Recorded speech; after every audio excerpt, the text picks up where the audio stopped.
Good morning. Will here. This one's a bit more on the personal vibes. If you came for business, business knowledge, all that stuff, maybe you can relate to this one. But this one's a little bit more just rooted in taking taking a pause, taking a little bit of a moment to really reflect on what's working, what's not working in my life. And, I was having a talk with the wife last night,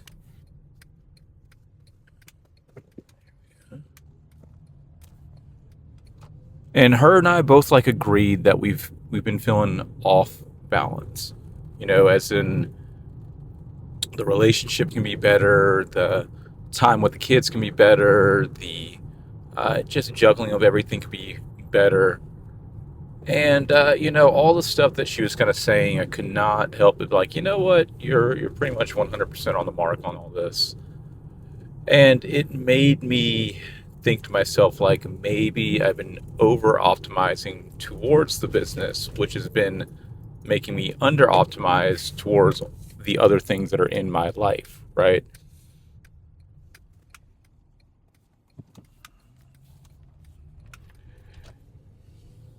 And so this is not a video of Will has it all figured out. Sometimes I do have things figured out. But this is more along the lines of just recognizing the things that do come when you are an entrepreneur, when you are trying to build upward in one direction, but as you're doing that, you can pretty much neglect or not give as much energy as or attention to the other things that are just as important in your life. And I think it's always this hard balance between you typically most entrepreneurs are bootstrapped, so you got these four or five things that you're trying to balance all at the same time. Most likely you're working a full-time job. Most likely your business is not the thing paying your bills and bringing you lots and lots of money, but it is something that you said, you know what, I'm going to invest in this, I'm going to build it, it's going to take some time, it's going to take some time to grow. So you typically have that. You have the full time job you're working. You have the business that you're trying to grow on the weekend or during the early mornings, late nights, etc. You have the family, right? So your kids, you have your relatives, your all that stuff. And a lot of us have an SO, have a partner, whether it's a wife or a husband, that we vibe out with. Or if you don't have a wife or husband, a lot of times you'll have a, a bit of time in your life where you're like, I'm actively trying to um, find a boyfriend, girlfriend, etc. All that. So it's definitely one of those things where you only have a limited amount of hours in the week. And I'm gonna do a quick little math in my mind, real quick, just try to see if I can figure out the math. I've done this before, but I can't remember what the numbers are. It's telling me my thing is crooked. Here we go. Let's just do that. I feel like this is more. All right, there we go. So let's see. We have what, 24 hours in a day. So let's round up and just say we have 25 hours in a day, and we'll take off at the very end. So 25 hours after 4 days would be 100 hours, right? So 7 days, or sorry, 7 days should be what, 175? Is that correct? Because you have 4 days is 100, and then 3 more days would be 175. Now we just minus the 7 hours, so the 1 hour, so 25 minus one for 7 days. Now we minus 7 hours from 175, which gets us at 168 hours. Okay, got it. So we have 168 hours technically total in our week. And so with that, we obviously have to sleep. So if we say we are sleeping for 8 hours, what is 8 times 7? Let's see. 8 times 7 is what, 60? I'm definitely blanking on this. 7 times 7 would be 49, right? Yeah, so let's just say we get 7 hours of sleep because that's probably more reasonable. So 49 to 49 minus the one something. Let's just, if we round it down and say that we're getting 7 to 8 hours of sleep roughly, we really have about 100 hours to play with after after sleep. So the question then becomes like, what do you invest your 100 hours into? And in a magic deck, again, this is just me riffing and vibing today. We're not trying to try to teach you anything. We're just really just thinking through some things in our head. So again, if this is not your cup of tea, definitely come for the next one. Um, in a magic deck, Magic the Gathering, you are limited to 100 cards that you can put in your deck. And so what typically happens, right, is you build a deck, and that deck is maybe not that great starter deck. It's a whatever deck you play it. And the recommendation a lot of times with building that deck is to say, okay, what are the let's take out the worst 10 cards out of the deck, right? And let's put in the best 10 cards. So after you've played, you're optimizing. And so what that really looks like is, in a sense, you're not really just getting maybe a 10% improvement by putting in the top. You're also taking out the worst. So with our day, with our, the analogy that I'm trying to make here is that I need to do a time audit, right? I need to look at my time and say, where am I spending all of my time? And with that, once I do that, it's like, what 10 hours out of my week are giving me the lowest return? And then very clearly, we know what we need to optimize up for. We need to optimize up for family time, for wife time, stuff like that. So we already know what we're going to put into the pot. But the question is, what are the 10 hours per week that are not giving us the best return? And I imagine week after week or month after month, if you were to really time audit every single month or every single whatever, and trade out the bottom 10 hours that are not really giving you the returns that you're looking for, and then trade up for the best hours, the highest valued hours that you feel like you get the best return out of, I'm willing to bet that that might be a good solution to continue to just improve your life. So I think I'm at that point right now where I'm like, I'm things are going good in the business, but I've definitely over optimized towards the business, and I need to re optimize for the family, for the kids, all that stuff, and don't get me wrong, I think that we've done a great job of handling a lot of the hard things that come with life. We just had to, for our littlest one, we had to do a reconstructive skull surgery. So very, very big deal, very serious matter. It's not brain surgery, but it's skull surgery. And so things can go sideways pretty quickly with that. So we just got through that. And I'll tell you, I'll continue here in a second. Please forgive me. I need to go get my coffee. So we're going to put this mic down for literally 30 seconds.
We are back. We are back. We are back. Bless him. So,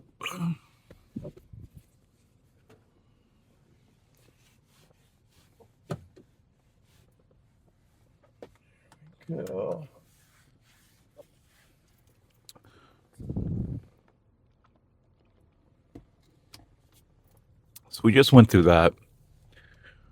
That was a really big deal. And so you're trying to keep your... Waiting for this guy to go. You're trying to keep your mental fortitude up, right? Handle that. And then and then my foster dad just passed about 2 weeks ago. And so that's been a big thing, on the mind. My foster mom passed earlier this year. And so, all these things, they're happening all at once. And so sometimes you're like, you know what, I am doing good enough. I'm getting through all this stuff. I'm doing everything I can, all that. But then you still come up short, right? So it's like the entrepreneur is always dealing with fires, right? Always dealing with risk versus return. And then there's the happenings of life that come, right? There's the things that, I don't want to say they're unexpected. There are a lot of things that are unexpected, but then there's also things that are just part of maybe getting older, that game that I have not played yet, where I have,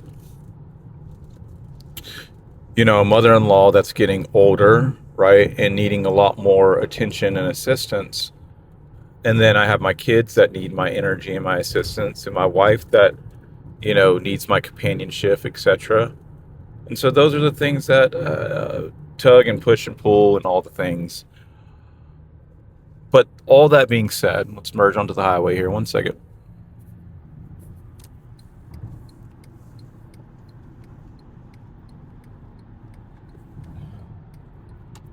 All that being said, we still got to go. We still got to get it. We still have to improve. We can't be like, yo, I'm dealing with all this stuff, so give me a break. I mean, you can. But at the end of the day, it's kind of like, okay, life's happening to everybody, and we got to keep on moving, keep on pushing, keep on grooving. So I think this is one of those moments and times and spaces where I think I find a bit of therapy in...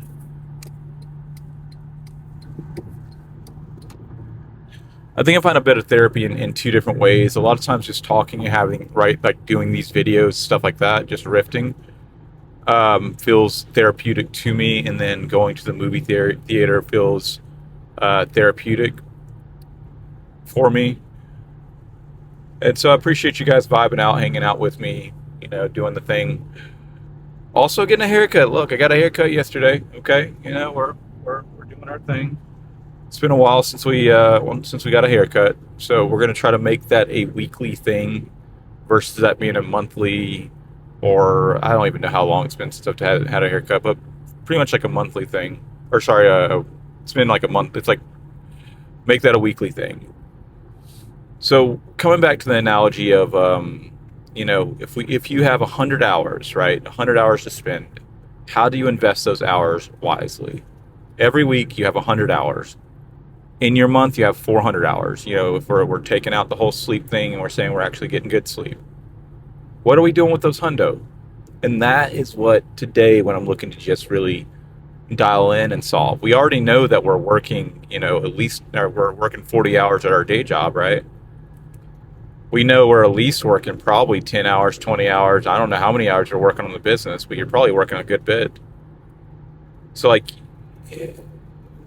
at this point, you got to be very, very strategic with those hours, because it's like there's not that many. There really isn't that many. It's kind of like, do I want to invest 10% over here, 20% over here? 30% over here. That's really what's happening, right? So with your day job, really you're investing 40% into your security. That's about the thing, because you got 40 hours.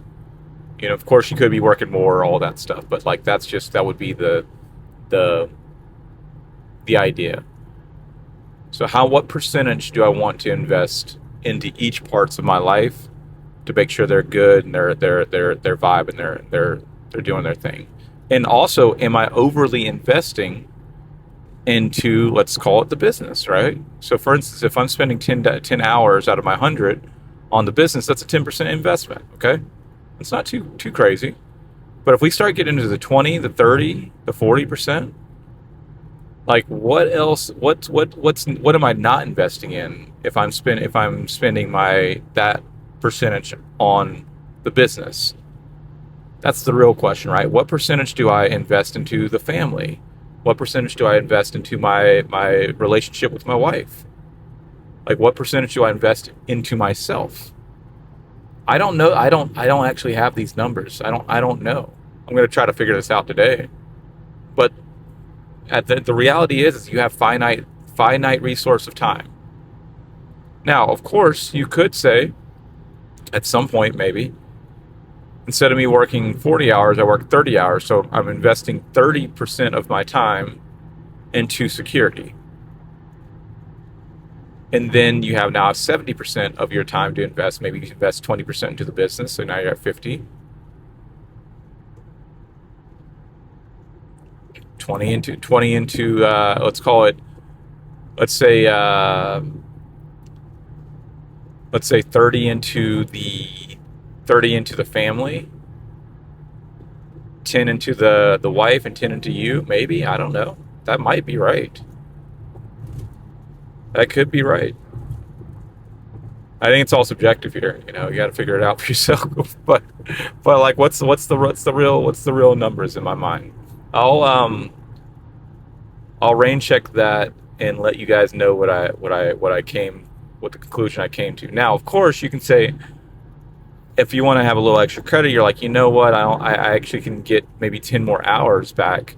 Maybe there is 10 hours to get back. Maybe we're actually really at 110 versus 100 on the sleep. That may actually be a real thing. We really might actually have an extra 10 hours that's really there. And that's an extra 10% right there. Boom, slap, too easy. Sleep's super important.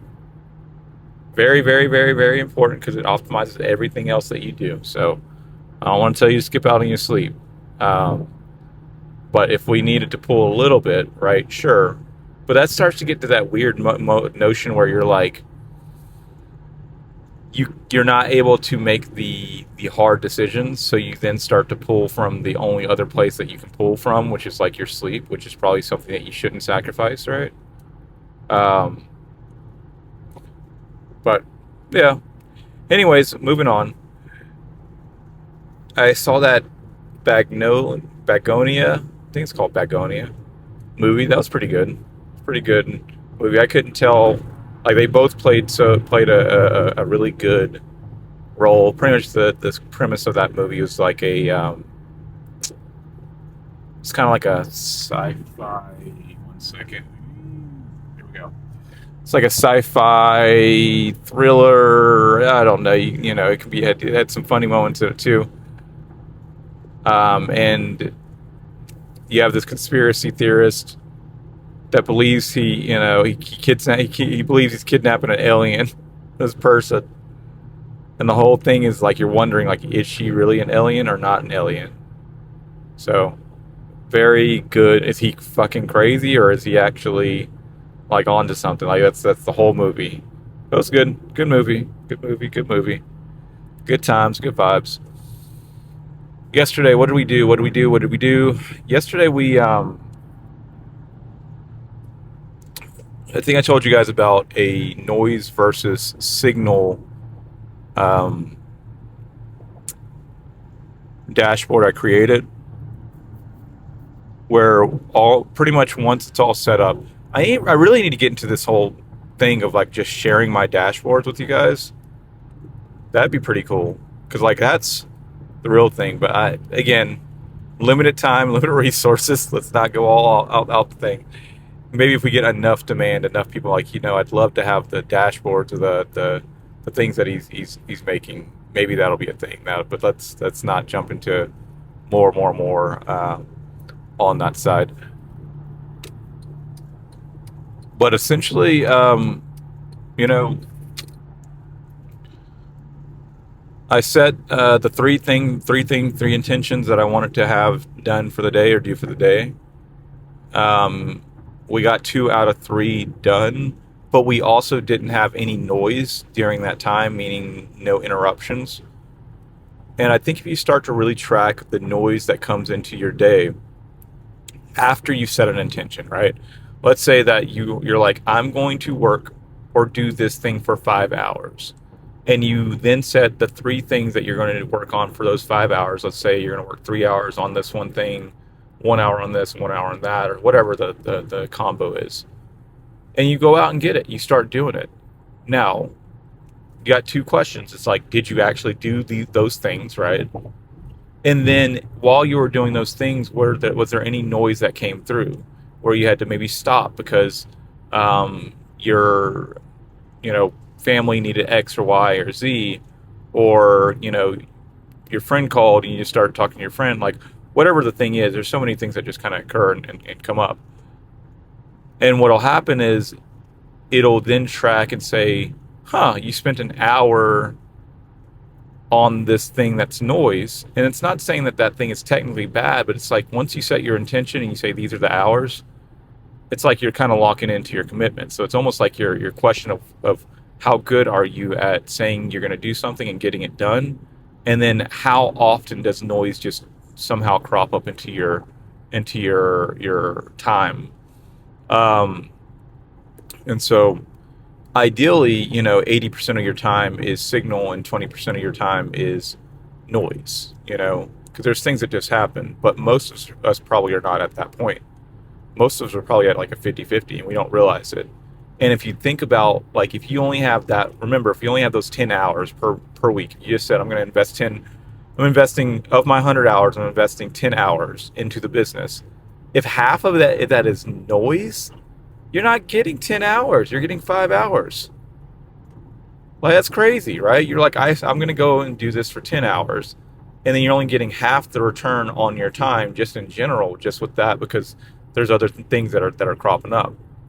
So it's like being able to track your noise versus signal is pretty exceptional. I know that it's made me stick with something, even though I was like, I don't fucking want to. I got halfway through, I'm like, I don't want to do this. But because I had made the commitment to myself and said, no, I'm going to do this, that pushed me through. Now, yesterday, I think I set the intention for like 4.5 hours. And after, by the very last hour, I ended up tapping out, which, it's a thing, right? I tapped out at an hour. So that's like it was looking like I was like A level, exceptional, crystal, whatever, perfect. And then it dropped me down to like a C because that was what, like if we just say if I'm doing the math correctly, if we round down, right, 4 hours and then 1 hour out, that's 25%, right? That dropped me down to 75. That's pretty crazy, right? Pretty crazy. I didn't have any interruptions, but because I didn't get the last hour in, the last whatever, I'm now pretty much at like a C, right? So that's something to really think about, look at. Um, I did finally get the content engine back up and moving yesterday. That was a big thing that I was trying to like get back on deck. It was taking a while. I got my executive assistant now kind of going out publishing all the content that I've created. Um, so that's really good. I still didn't activate our SDR. I didn't. I'm just conflicted with. I think whenever you're trying to train someone or you're trying to get someone to do a job, the idea is you want to make the job as simple as possible. You want to take out as many steps as possible. One, for success, and two, because like if you overcomplicated it, you're also not going to get the best returns on that because they're now having to do double, triple, quadruple ish work as versus it being extremely simple. And I just have not gotten the SDR position. And for anyone, SDR sells um, uh, sell what does SDR stand for? SRD, SDR. What? It's pretty much like you're pretty much like a setter, or you're like the front of line of sales, not like closing or anything like that. You're like setting appointments, etc. I'm losing my track of the proper what SDR stands for. Sales D representative. I know the sales and representative. Sales. Anyways, so I haven't gotten that like on point yet, and it's like I don't want to hand over, like I know I can absolutely hand it over, but what happens when you hand over something that's complicated or not all the way worked through is then you then now later have to deal with all the, oh, should I do it this way, or is it supposed to be done that way, or like all the inefficiencies on the other side of it. So um one second. They're good. All right, looks like they're good. um there we go. So I haven't really gotten that solved yet. So I may put our girl more on the traffic side, more reach, more reach, more reach, more reach, and I still just keep the conversion side of it. I'm not sure yet. But anyways, all this is to just kind of give you an update on where I'm at, more on the personal side versus the business side. I think that helps maybe balance this. Because I think we do is just talk about business, business, business, business, and all this stuff and optimization, whatever. Like it doesn't give a real full picture as to what it really is like. I think that's kind of the thing. Because it's hard. Like, because if you think about it, like the doing business is actually kind of it can be silly sometimes because the amount of time and energy that you invest into the business, you could, in a sense, you could take those 10 hours and you probably can get a better return. You can be like, you know what am I making right now? And then you're like, I'm going to go and try to find a job that makes 3x that, right? And there's many employers in that would just pay you for the skill set that you have right now for your time. So that,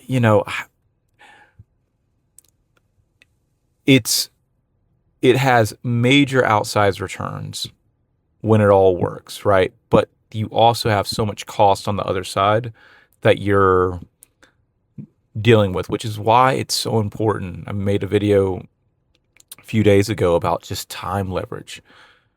Being able to say, I'm going to fix this into this amount of time that I'm only going to spend 10 hours here. I'm only going to spend 20 hours here, and that's it. You got to lock yourself off, and then the question is how do you make that 10 hours 100 hours? How do you make that 20 hours 200 hours? How do you make that 10 hours to 1,000 hours? Right? Like how do you really get to that point? Because at the end of the day, we always will have a finite time constraint. It's just what the inputs that we put in and how do we get massive outsized returns on the outputs. All right, cool. We're at 30 minutes here, so I think this is great. I hope you guys have a great day. I will catch up with you later. Again, if this is you vibed with this, you'd like any sort of help with your business, unlocking your top line, your bottom line, your constraint, all that stuff, I'd love to have you over at the office at Switch Yards, downtown Asheville, or on Zoom if you're remote. Just click the link below in the description to book a strategy session with me. We'll vibe out. We'll do it. All right. Till next time. Take care. Peace.